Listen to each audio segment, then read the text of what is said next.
Hello everybody. Here is a question that came in through Ask My Instructor, and it's one that I thought would be good to make a video about. So here we go. If I read it, it's maybe, as with some math problems, it might not be entirely clear what we're working with, okay? But it does say something about compounded monthly. So we're talking about money, we're talking about interest, and I noticed the word compounded, okay?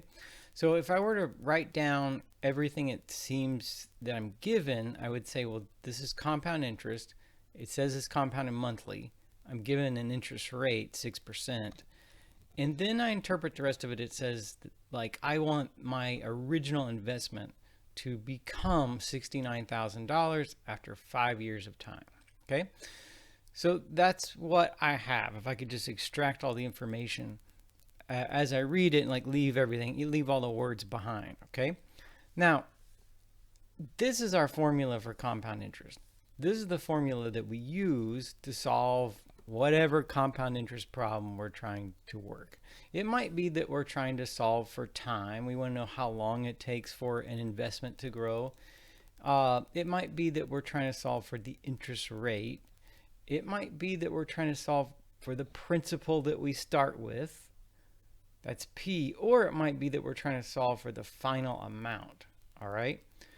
So I guess the key is to figure out, of all the stuff in this formula that we're going to use, what numbers do we know and what numbers don't we know? Okay, so I'm going to go through the list here. 6%. Okay, so that's the interest rate. That one's probably pretty easy. So I'm going to say R is 0.06. So that R right there is going to be 0.06. Compound monthly. So that means N is 12. N in this formula is how often we compound per year. We can compound daily. That would make N equal to 365, for example. Compounding daily would be compounding 365 times a year, or monthly, 12 times a year, or semi-annually. Semi-annually would be twice a year. Annually would be once a year, okay? All right, so I got the rate. I know the compounding frequency. I know this number N that goes in there. That's 12. And I know T. I know the time where the investment, the duration of it, it's going to last 5 years. So I know T is equal to 5. So I guess for the rest of it is this $69,000. Is that this number P or is that this number A? Okay. Well, let's make sure we understand the difference between those numbers. P is the amount of money that you start with. You invest the money, you begin with a certain amount. And A is what it becomes at the end of the investment, however long that is. In this case, it's 5 years. Okay? So which of these does it sound like we have? Does it sound like we have how much we start with or how much we end up with? Well, it does say for the investment to grow to $69,000 in 5 years. So we want to say what we start with. What lump sum must be invested? Okay, so the unknown here is P. A, what we end up with is $69,000. And P is the question mark. All right, that's what we'll try to figure out, the number P. We'll figure that out in this formula. So let's do this. Let's put I made a list here. I itemized it all out. Every number we know and the thing we're trying to solve for. So let's see, I got $69,000. That goes in this formula for A. I don't know P, right? That's what we discussed that. And then I got 1 plus 0.06 because that's R, divided by 12 because that's N. And this exponent is 12 because that's N, times T, which is 5, okay, right there. So like here is what I want to know. I say, what's that number right there, P? Okay, well, here's how we can solve it. This is just a number. See this 1 plus 0.06 over 12 to the power 12 times 5? That's just a number. At the end of the day, you could get your calculator out right now and you could figure out what that number is if you wanted to, all right? So it is just a number. And if I was trying to solve for p, I could just divide this number. I'll give you a quick analogy. If I said 20 is equal to x times 5, how would you solve for the x? What would you do? You could divide both sides by 5. You could say x is 20, divide by 5. So divide both sides by 5, gets the x by itself. I figure out what 20 divided by 5 is. That's 4. The x is 4. This equation is really no different. It's just this number here, 1 plus 0.06 over 12 to the power 12 times 5. It looks more intimidating. It's a bigger number, but it is just a number. So here's what I'll do for you. And then we'll put this in our calculator and see p is equal to 69,000. And then we'll divide by that, 1 plus 0.06 over 12. And I'm going to write that power.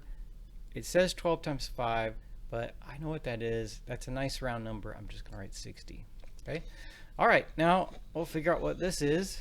I don't have a fancy calculator. This is a real basic calculator. This is what I have. When we put in something complicated like this, you may have to figure out the syntax of your calculator. And what I mean by that, you may have to figure out, how should I type it in? If you have problems with that, you let me know. Tell me what kind of calculator you have, and then I'll help you out. Okay. Okay, here it goes. I'm putting my calculator, and I'll tell you what we get.